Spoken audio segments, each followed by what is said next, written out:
MTV news Kannada ವಾಹಿನಿಗೆ ಸ್ವಾಗತ. ಮುನಿರತ್ನ ಮೇಲಿನ ಮೊಟ್ಟೆ ದಾಳಿ ಕುರಿತಂತೆ ಇಂದು ಮಾಜಿ ಸಂಸದ ಡಿಕೆ ಸುರೇಶ್ ಬೆಂಗಳೂರಿನ ತಮ್ಮ ಸದಾಶಿವನಗರ ನಿವಾಸದಲ್ಲಿ ಪ್ರತಿಕ್ರಿಯೆ ಕೊಟ್ಟಿದ್ದಾರೆ. ಶಾಸಕ ಮುನಿರತ್ನ ಅವರು ನೇರವಾಗಿ ನನ್ನ ಮೇಲೆ ಮತ್ತು ಡಿಸಿಎಂ ಡಿಕೆ ಶಿವಕುಮಾರ್ ಮತ್ತು ಕುಸುಮಾ ಮೇಲೆ ಆರೋಪ ಮಾಡಿದ್ದಾರೆ. ನಾನು ಬೆಳಗಾವಿಯಿಂದ ಬರುವಾಗ ಯೂಟ್ಯೂಬ್ನಲ್ಲಿ ಆ ವಿಡಿಯೋ ನೋಡಿಕೊಂಡು ಬಂದೆ. ವಿಡಿಯೋದಲ್ಲಿ ಆಸಿಡ್ ದಾಳಿ ಎನ್ನುತ್ತಿದ್ದಂತೆ ಮೊಟ್ಟೆ ದಾಳಿಯಾಗುತ್ತೆ. 3 ಸೆಕೆಂಡ್ ಮುಂಚಿತವಾಗಿ ಆಸಿಡ್ ಅನ್ನುತ್ತಿದ್ದಂತೆ ಮೊಟ್ಟೆ ಬೀಳುತ್ತೆ. ಆಗ ಅರ್ಥವಾಯಿತು ನನಗೆ.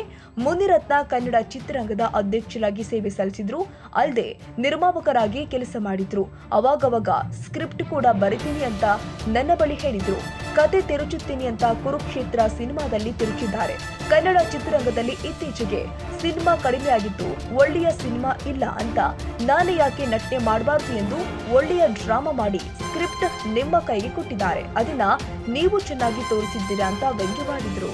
ನಿನ್ನೆ ಬರಬೇಕಾದ್ರೆ ಏನೇನಾಗಿದೆ ಅಂತ ಹೇಳಿ ಯೂಟ್ಯೂಬಲ್ಲಿ ಕೆಲವು ಘಟನೆಗಳನ್ನು ಭಾಳಷ್ಟು ಸಮಯ ಇತ್ತು, ಸುಮಾರು ಒಂದು 8 ಗಂಟೆ ಟೈಮ್ ಇತ್ತು. ಎಲ್ಲ ವಿಡಿಯೋಗಳು ಏನೇನು ಹರಿದಾಡ್ತಾ ಇದೆ ಅನ್ನೋದನ್ನು, ಮಾಧ್ಯಮಗಳಲ್ಲಿ ಏನೇನು ಚರ್ಚೆ ಆಗಿದೆ ಅನ್ನೋದನ್ನು ನೋಡಿದಂಥ ಸಂದರ್ಭದಲ್ಲಿ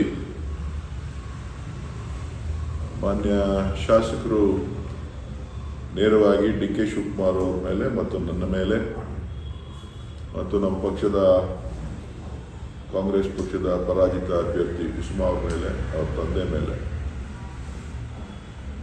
ಆರೋಪವನ್ನು ಮಾಡಿ ಆಸಿಡ್ ದಾಳಿ ಮಾಡಿದ್ದಾರೆ ಅಂತ ಹೇಳೋದು. ಬಹುಶಃ ಎಷ್ಟು ಚೆನ್ನಾಗಿತ್ತು ಅಂತ ಅಂದರೆ ಆ ವಿಡಿಯೋ, ಆಸಿಡ್ ಅಂತಿದ್ದಂಗೆನೇನೆ ಆಸಿಡ್ ದಾಳಿ ಆಗಬಹುದು. ಆಸಿಡ್ ಅಂತ ನನ್ನಕ್ಕಿಂತ 3 ಸೆಕೆಂಡ್ ಮುಂಚಿತವಾಗಿ ಆಸಿಡ್ ಅಂದಿದ ತಕ್ಷಣನೇ 3 ಸೆಕೆಂಡ್ಗೆನೇ ಮೊಟ್ಟೆನಲ್ಲಿ ದಾಳಿ ಆಗುತ್ತೆ. ಸೊ ನಾನು ಅಂದ್ಕೊಂಡೆ, ಭಾಳ ನೋಡಿದೆ, ಆಗ ಅರ್ಥ ಆಯಿತು ನನಗೆ, ಓ ಕನ್ನಡ ಚಿತ್ರರಂಗದ ಅಧ್ಯಕ್ಷರಾಗಿ ಸೇವೆ ಸಲ್ಲಿಸಿದವರು, ಜೊತೆಗೆ ನಿರ್ಮಾಪಕರಾಗಿ ಕೆಲಸ ಮಾಡಿದವರು, ಅವಾಗವಾಗ ಸ್ಕ್ರಿಪ್ಟು ಬರಿತೀನಿ ಅಂತ ನನ್ನ ಹತ್ರ ಇದ್ದಾಗ ಹೇಳ್ತಿದ್ರು. ಕಥೆನೂ ತಿರ್ತೀನಿ ಅಂತೇಳಿ ಕುರುಕ್ಷೇತ್ರದಲ್ಲಿ ನಿಮಗೆಲ್ಲ ಗೊತ್ತಿದೆ, ತಿರ್ಚಿಲ್ಲ ಅಂತದ್ದು ಹೆಂಗೆ ಬೇಕಾದರೂ ಜನಕ್ಕೆ ತೋರಿಸ್ತಿದೆ ಅಂತ.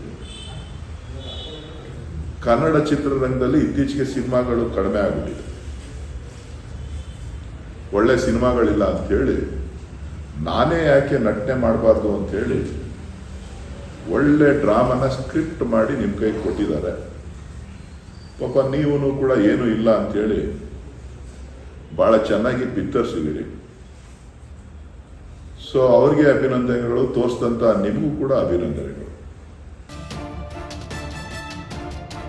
ತಾಜಾ ಸುದ್ದಿಗಾಗಿ ಎಂಟಿವಿ ನ್ಯೂಸ್ 24x7ಗೆ ಸಬ್ಸ್ಕ್ರೈಬ್ ಮಾಡಿ ಮತ್ತು ಬೆಲ್ ಐಕಾನ್ ಅನ್ನು ಒತ್ತಿ. ತಪ್ಪದೇ ಲಿಂಕ್ ಶೇರ್ ಮಾಡಿ.